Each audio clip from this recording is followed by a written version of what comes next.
ciudad más bella de todo.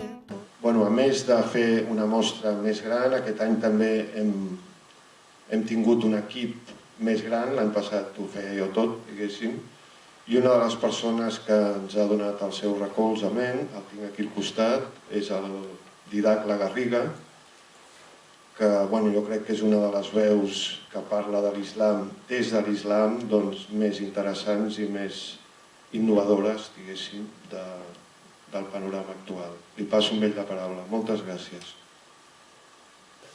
Últimament, en l'islam, sembla que ens n'hem oblidat d'ella.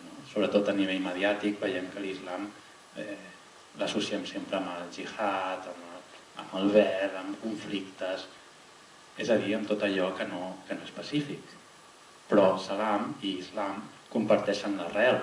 Per tant, en el nucli de l'islam hi ha aquesta voluntat de pau. I cada vegada que algú saluda, busca, entra en aquesta conversa amb la bandera blanca, dient que la pau sigui amb nosaltres.